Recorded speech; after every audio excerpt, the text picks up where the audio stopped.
Prepare all necessary repair tools and spare parts. Cut off the defective female connector. Use wire strippers to rotate once around the cable sheath. Use a blade to cut a line on the surface of the yellow cable sheath. Use diagonal pliers to strip off the yellow cable sheath and to strip out the 4 copper wires. Cut off the excess fiberglass. Check and arrange the 4 copper wires. Use paint remover to remove the insulation on the surface of the copper wire.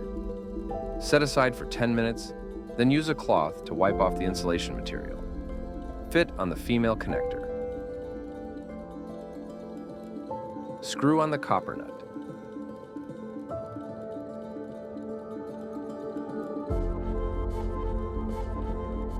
Measure from here, leaving approximately 5 millimeters. Trim excess copper wires. This is the pin configuration of the 10-core aviation connector. Use the continuity setting of a multimeter to deduce the definitions of the remaining 4 wires. Confirm the definition of 1 wire and mark it with a colored pen. Use tweezers to arrange the 4 copper wires in order.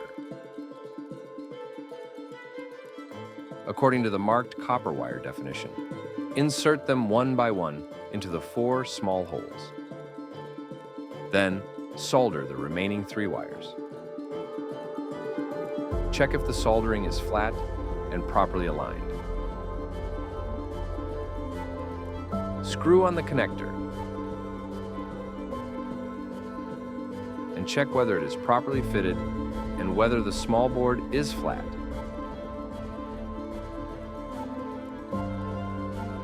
If the small board is not flat or properly in place, press it with a tool. Connect the camera and check if all functions work properly.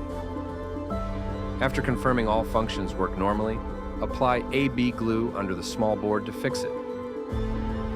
Clean all glue and debris from the surface. Place vertically upward for 4 hours. Wait for glue to solidify before use.